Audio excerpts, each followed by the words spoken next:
E aí, pessoal? Então, bem-vindos à próxima aula, né? Último grupo que precisamos ver, né? Aí, em relação aos micro-organismos, que são aqueles pertencentes ao reino protista, tá, pessoal? Protista é o reino que engloba aí os protozoários e as algas, tá? Então, aqui nós vamos ver as características gerais deles, tá? Um pouquinho da classificação e importância e a reprodução, tá bom? Pessoal, é um reino bem grande aí, com cerca de 40 mil espécies, pertencem ao reino protista, as algas unicelulares, as pluricelulares e os protozoários, ok? Opa. Características gerais, né, dos protistas no geral. Todos são eucariontes, tá? Então, o núcleo deles tem membrana nuclear, o citoplasma tem todas as organelas, né? Podem ser uneopluricelulares. Alguns vão ter parede celular, que pode ser formada aí por pectina, sílica ou celulose. Os pluricelulares não formam tecidos verdadeiros, tá, pessoal? A maioria deles vive na água, né? São de hábitat aquático, né? O que torna importante é entender como que aqueles que são patogênicos, né? Como que é a veiculação da doença, né? Geralmente vai ser de maneira hídrica, né? Ou alimento contaminado. Bom, o hábito então pode ser água marinha ou doce, tá? Quanto à nutrição, gente, podem ser heterótrofos ou autótrofos, tá? Como as algas, por exemplo. E alguns a gente chama até de mixotróficos, alternam entre os dois modos, tá? De nutrição. Alguns são parasitas e habitam fluidos corporais aí de outros organismos, tá bom? Existem parasitas humanos, né? Parasitas protistas que parasitam organismos humanos, tá bom? Ah, beleza. Vamos falar primeiro dos autótrofos, né? Que são todos fotossintetizantes, que são as algas, né? Nós temos as unicelulares e pluricelulares. São alguns grupos, né? Vou só mostrar para vocês, tá, pessoal? Não precisa decorar esses nomes, né? Nem as pluricelulares, só para vocês conhecerem a diversidade, né? As unicelulares, por exemplo, nós temos as euglenas, né? Que são flageladas, elas possuem flagelinho, né? São dulcícolas, vivem em água doce, tá? A nutrição delas é tipo mixotrófica e elas se reproduzem aí por divisão binária, beleza? Aqui para vocês conhecerem um pouquinho da morfologia delas, né? Então elas têm esse flagelinho, tá vendo? Tem a célula tem o núcleo, tem cloroplasto, né? Que faz a fotossíntese, beleza? E nós temos as dinófitas, né? Ou dinoflageladas, que a gente chama de algas de fogo. São todas marinhas, tá? Elas formam as comunidades que a gente chama de fitoplâncton no oceano, né? Representando um grupo aí de grande importância para a taxa de fotossíntese global, beleza? Algumas são flageladas, né? Na verdade, são flageladas, possuindo aí dois flagelos, tá? Muitos são endossimbiontes, que é isso? Vivem em mutualismo, né? Dentro de interior de alguns invertebrados, como corais, águas-vivas, anêmonas do mar, tá? Nutrição também é mixotrófica e são aqueles responsáveis pela liberação de substâncias tóxicas, né? Causando o fenômeno que a gente chama de maré vermelha, tá? Que mata outros organismos aí, beleza? Então, aqui, ó, esse fenômeno da maré vermelha, né? Não sei se vocês já viram, né? Causado por esse grupo de algas aí. Aqui, pra vocês verem a morfologia, né? Vai ter esse flagelinho aqui. Elas têm um sulco, né? Uma carapaça celulósica, tá bom? São conhecidas também como algas de fogo. Opa. Aí nós temos as diatomáceas, assim, que particularmente eu acho muito bonitas, né? Porque elas têm toda essa diversidade de formas e formatos, né? Vocês verem, uns formatos mais triangulares, uns mais redondinhos, né? São células bem diferentonas, né? Ó. Tem um núcleozinho delas, mas ó, a parede, a membrana, né? Tem esses poros aí, tá? São marinhas, vivem principalmente em águas frias, tá? Responsáveis aí por 25% da produtividade de fotossíntese primária total da Terra. Ahn, e aí, se reproduzem por divisão binária, ou sexuada também, ok? Nós temos as crisófitas, né? Que são algas douradas. Lembrando, nós estamos falando das algas unicelulares, tá? Vivem em água marinha e doce também. Podem viver de maneira isolada ou formando colônias, tá?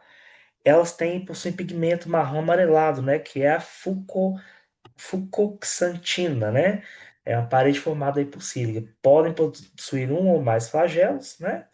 A reprodução é divisão binária ou sexual. Então, elas também têm esses formatos bonitos aí, bom? Podem formar essas colônias, tá? São várias células vivendo ali unidas, ok? Quanto às algas pluricelulares, né, que são macroscópicas, a gente tem ah, mais de uma célula, né, são grandes, né, que formam esses corpos grandes, não são tecidos verdadeiros, né? Mas nós temos as clorófitas, que são as algas verdes, né? Ah, e aí são elas que formam o líquen, né? Não sei se vocês lembram do que eu falei na aula de fungos, que formam associações com fungos, né? Formando o que a gente chama de líquen, que são essas estruturas que a gente vê muito em árvores, né? São bioindicadores, aí indicam a qualidade do ar, tá? Uma qualidade boa do ar. Então, uma associação, pra vocês verem, de alga com hifo de fungo. Então, são geralmente desse grupo das clorófitas, ok? Algas verdes. Importância das algas, né? Para a indústria alimentícia, olha para vocês verem, formam o que a gente chama de agar, que é aquele meio de cultura, né, que a gente utiliza, perdão, essa substância que a gente utiliza, né, que a gente faz a reação, né, a reação química e a solução, na verdade, né, para fazer o meio de cultura, né, propício para crescimento de micro-organismos, né, nós fizemos isso em aula prática, né, mas o agar também para a indústria alimentícia, né, falei dele no caso da aplicação científica, né? Mas na construção civil, como isolamento térmico, né? Muito utilizado em cremes e cosméticos, né? No sushizinho, né? Quem gosta aí é aquela alga que envolve, né? O sushi aí, beleza? Então vamos para os protozoários agora. Olha que bonito que eles são, né? São os protistas heterotróficos, né? Por que que eles têm esse nome? Porque eles não produzem seu próprio alimento, então eles se alimentam de matéria orgânica já pronta, certo? Ok. Aqui eu coloquei um vídeo, mas enfim, não vai passar. São cerca de 60 mil espécies, todos unicelulares e heterotróficos. Habitam vários ambientes, tá, pessoal? Solos úmidos, água doce ou salgada, interior de outros seres vivos, né? E aí nós temos aqueles que são parasitas, tá? De grande importância médica e veterinária, porque causam várias doenças aí no homem e nos animais, tá? As células realizam aí todas as funções vitais, né? Locomoção, digestão, respiração. Mais comum se reproduzirem assexuadamente, mas também podem se reproduzir de maneira sexuada, né? São esses filos, tá, pessoal? Então, olha que o Rhizópoda são aqueles os grupos, né, que se locomovem através de pseudópodes, são aqueles é, falsos pés, né, é o grupo das amebas, né, a entamoeba histolística, por exemplo. Os mastigóforos, né, que se locomovem por meio de flagelos, exemplo é o Trypanosoma cruzi, que causa a doença de Chagas, né. Os cilióforas ou ciliata, que se movimentam por cílios, que é o caso dos paramécios, por exemplo, paramécio caudado, e os esporozoa, que não têm estrutura locomotora, como os Plasmodium vivax. Pessoal, observem que o que define cada grupo, perdão, é a estrutura de locomoção, né? Enquanto em um eu tenho pseudópodes, em outro eu tenho flagelos, no outro eu tenho cílios, no outro eu não tenho estrutura locomotora. Perfeito? Não, né? Lembrando, pessoal, esses nomes aqui não precisa decorar, né? Vocês precisam conhecer, né? Saber que há essa diversidade, perdão, que que são separados em grupo por várias características, mas entre elas, né, principalmente aí a locomoção, tá? Ok. Vamos ver cada um. Aqui, ó, sarcodinas, né? Só para vocês verem o que são esses pseudópodes, né? Ó, são essas projeções do citoplasma aí para englobar um alimento, tá vendo? São as amebas, tá? Ah, as principais estruturas aí, né? Então tem a membrana plasmática, tem uma carapaça externa, né? O citoplasma tem um vacúolo ali para o movimento, tá? Principais, né? Representantes são as amoebas proteus, que vivem em vida livre em água doce aí. A E. coli, famosa, né? Que vive no intestino humano, que é um organismo também oportunista, né? Quando o sistema imune está debilitado, ela pode crescer e causar doença. Existe a Endolimax nana também, né? Que vive lá comensalmente no intestino grosso humano. O que que é isso, comensalmente, né? Ela vive em associação, né? Ajudando a gente na digestão, né, pessoal? Porque nós, por exemplo, não conseguimos digerir a celulose sem a ajuda, né, desses organismos, tá? Nós temos a entamoeba histolytica, que é um parasita do intestino humano, ok? Que é a famosa amebíase, tá? Nós temos os flagelados, né? Que eles têm esse nome por causa do flagelo, como o Trypanosoma cruzi, né?